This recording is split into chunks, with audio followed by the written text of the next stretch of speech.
volvamos al punto central. A través de esta guerra sucia podríamos estar perdiendo puntos. Esa es la estrategia. Ellos le siguen apostando a eso. Nosotros le estamos apostando a que hemos hecho un trabajo de revolución de las conciencias, que yo he dicho además, la revolución de las conciencias pasa por un requisito previo.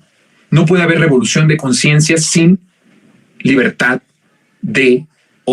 sin libertad o prensa independiente. No podemos tener conciencia de algo que desconocemos. Primero tenemos que conocerlo. Primero tenemos que tener información libre. Por eso es importante estos espacios, que no se cierren, que se fortalezcan, ¿me explico? Medios públicos, medios independientes, y que apoyemos a todos esos espacios libres e independientes. Porque es importante, antes de la concientización se necesita informar. Entonces, para poder tener concientización tenemos que seguir informando con la verdad y con las verdades. Por eso es importante continuar. No es que concientices una vez y se termine, no. El humano tiende mucho a equivocarse muchas veces y a tropezarse con la misma piedra en muchas ocasiones. Literal, con la misma piedra tropezarse. Estamos en ese, es parte de nuestra naturaleza. Entonces la concientización no es un trabajo que haya sido ya consumado. Se llevó a cabo en tal fecha y ya terminó. No, el proceso de concientización es permanente, pero para que haya un proceso de concientización y continúe un proceso de concientización, se necesita un proceso de información. ¿Cómo le hacemos cuando tenemos a los medios hegemónicos con todo el presupuesto, con todo lo que manejan de dinero? Porque ellos siguen teniendo el gran capital y entonces nos friegan con toda el golpismo en la radio, en la televisión, sobre todo en la radio, donde no hay nada de contrapesos. El único contrapeso que yo veo hoy en la radio es Juan Becerra. Y párele de contar. Pero ¿qué es Juan Becerra en comparación con todas las estaciones y todos los espacios de opinión y de noticias? Entonces, tenemos que ser muy concisos en seguir informando y concientizando, porque ahí nos pueden quitar puntos. Estamos hablando de que cada voto por voto cuenta para triunfar en el plan C o para que no podamos triunfar en el plan C. Y el otro es, sin duda alguna, lo que el crimen organizado vaya a hacer. Ahora entendemos con esta información, yo he dicho, el análisis tiene que ser forense, porque lo contrario no vamos armando. Miren, lo forense significa que armemos cada hilo, cada prueba, cada análisis, que tenga su propio peso, pero que no tenga un peso por sí mismo, sino que ese peso recaiga en otro, porque así es como se tiene que hacer el análisis forense de la política en nuestro país. Entonces vamos armando y vamos creando y vamos amarrando hilos que a la distancia, incluso hace una semana veíamos un poco complicado amarrar. Miren, ahora vamos a amarrar un hilo que estaba por ahí suelto. Ahora entendemos que esa campaña paralela del crimen organizado, de la que yo les hablé en un monólogo hace ya, por lo menos tendrá como unas dos semanas, más o menos, ahora tiene mucho sentido. No están buscando anular completamente la elección. Están buscando que haya una anulación muy concentrada en ciertos municipios donde siguen teniendo mucho poderío.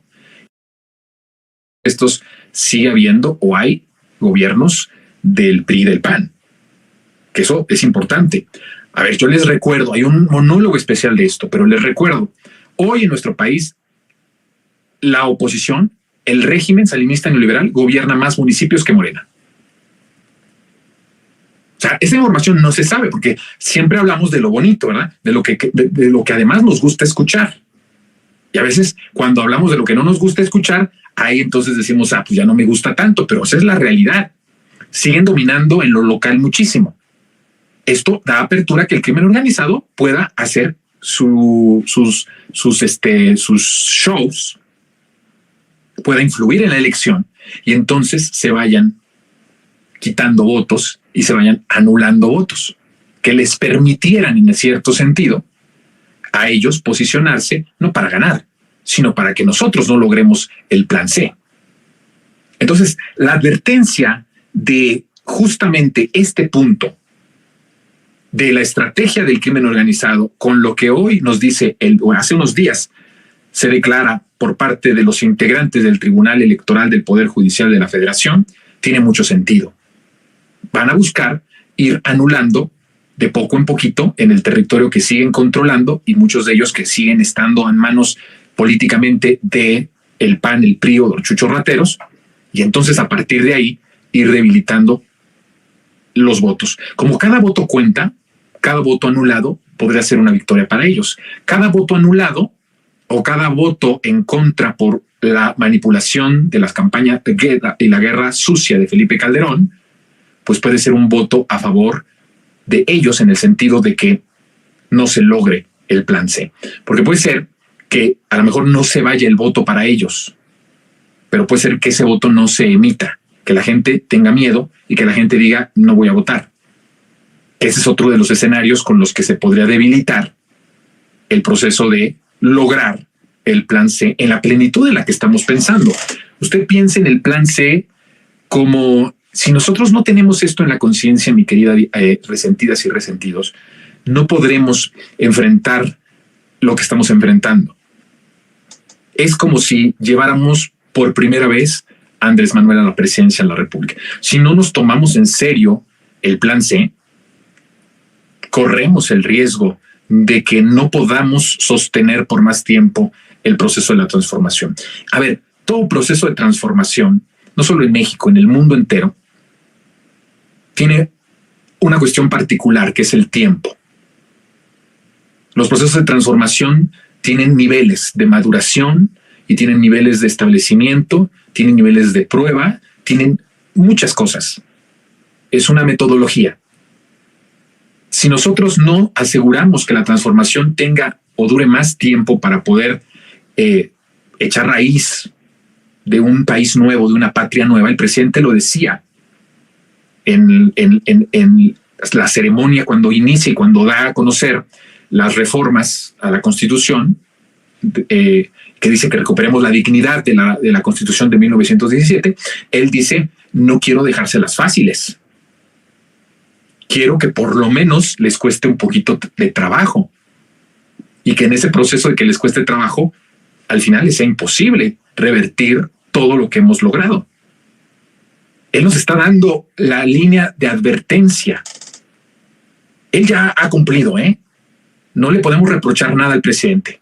Él habrá cumplido en su último día de ahí del mes de septiembre, que sea su último día de presidente constitucional de México, habrá cumplido y se retirará.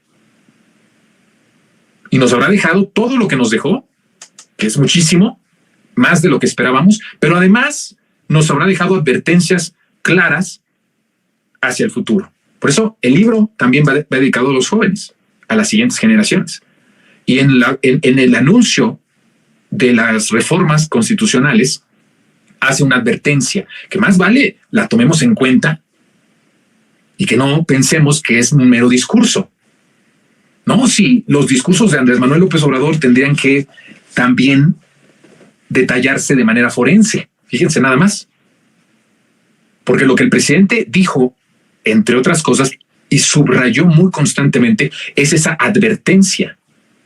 La advertencia de que no es que tengamos la victoria permanente. En todos los procesos de transformación, la lucha es diaria. No es solamente el día de la votación, aunque en este caso es muy importante, pero no solamente va a ser el día de la votación o las votaciones locales, no. Este proceso de transformación y esta lucha es constante, es todos los días, desde todas las trincheras, desde la política, desde la social y desde los medios, independientes y periodistas libres. Eso es importantísimo entenderlo. Ojalá y más les valiera también a mis colegas libres e independientes entender que somos parte fundamental para los procesos que vienen para nuestro país y que mucho dependerá de nosotros también, de nuestra capacidad, de nuestra imaginación, de nuestra valentía, de nuestra honradez y de nuestra integridad, el seguir informando para provocar concientización y que se siga arraigando el proceso de transformación profundo en nuestro país. Entonces, el presidente nos advierte que es muy probable que en algún momento nos arrebaten o quieran arrebatarnos al país con sus garras de nuevo. Y entonces dice, quiero hacérselas más difícil. Por eso entendamos el plan C como nuestro López Obrador del 2024. Así, veámoslo en esa magnitud. No solamente es en la magnitud, en la cuestión de lo que se está proponiendo, de lo radical de lo que se está proponiendo, sino de que tengamos este proceso de transformación por mucho más tiempo para que se consolide por completo.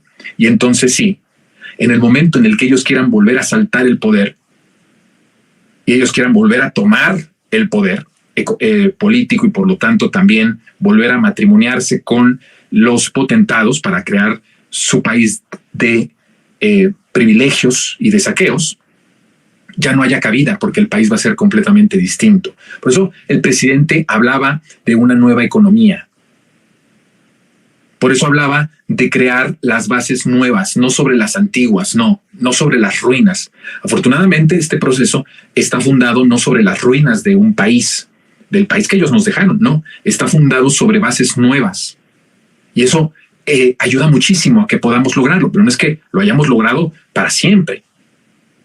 La advertencia es clarísima por parte de nuestro presidente López Obrador y tiene que ver con el hecho de que necesitamos recuperar toda la Constitución para que justamente todos estos derechos que nos quitaron durante más de casi 40 años los volvamos a recuperar, y no solamente los volvamos a recuperar, sino que estemos pensando en nuevos derechos y en nuevas formas de proteger al pueblo. Recuerden que el principal objetivo del Estado, por eso también esto es, y vuelvo a repetir, esto es un asunto de conciencias, es un asunto del alma, del espíritu. Por eso insisto, la transformación no solamente es política, económica y social, es espiritual. Y yo creo que sobre todo es espiritual. Es importantísimo esta parte de que estamos en un momento tan estelar de nuestro país que se tiene que recuperar la esencia del objetivo del Estado, que es procurar la felicidad del pueblo. Y eso es importantísimo. ¿Cómo procura la felicidad del pueblo? Con las leyes y con los ambientes necesarios para ejecutar esas leyes y que esas sean para beneficio de la gente y eso a la par provoque felicidad en la gente. Ese es el objetivo. Me gusta mucho que López Obrador desde siempre habló de dos cosas que son importantísimas. Bueno, podemos decir dos. Esperanza, que es lo único suficientemente poderoso para enfrentar al miedo. El miedo aplasta. El miedo nos aplastó como país. Y ni siquiera sabíamos que teníamos miedo. Imagínense, tanto nos jodieron que provocaron ese miedo del que ya ni nos dábamos cuenta que lo teníamos, pero lo teníamos. Y la única cosa que podía derrotar al miedo era la esperanza. Por eso Andrés Manuel siempre aludió a la esperanza. La ciudad de la esperanza. La esperanza está por llegar. Sonríe, vamos a ganar, ¿se acuerdan? Esperanza, factor importantísimo. Eso tiene que ver con la cuestión interna, ¿eh? Esto tiene que ver de adentro hacia afuera. Bueno, después López Obrador transforma la esperanza en realidad, que eso es una cosa maravillosa, ¿no? Pero bueno, esperanza. Y otra, felicidad y alegría. Siempre hablaba de la alegría del pueblo, de la felicidad del pueblo. Tal vez no nos hemos dado cuenta que tuvimos y hemos tenido el mejor presidente de la historia. Y nos vamos a dar cuenta en toda su magnitud de esto que estoy diciendo. Por lo mejor usted me puede decir, sí, yo ya sé, Jonathan, que es el mejor. No nos hemos dado cuenta, ¿eh? Todavía no nos hemos dado cuenta. No nos cae el 20 de dos cosas, querida audiencia. Que Andrés ya se nos va y no nos cae el 20 de que ha sido y no habrá otro como él. Así, de sencillo. Son dos cosas que no hemos interiorizado como pueblo. Pero lo que sí pienso es que esta parte de la felicidad, esta parte de la esperanza, son cosas que Andrés Manuel quiere recuperar en plenitud, ponerlas en la Constitución, ponerlas en las leyes, para que esté mucho más protegido el que si en algún momento nos arrebatan de nuevo el país, sea complicado y difícil echar para atrás, o que nos organicemos lo suficientemente valientes, como no lo fuimos en 2006 tal vez, pero que ahora sí, porque ya hemos visto todo lo que podemos tener, el país que estamos queriendo, que estamos viendo ahora, y entonces nos organicemos y los freguemos. Pero eso es un proceso que tiene muchas consecuencias y de pronósticos reservados.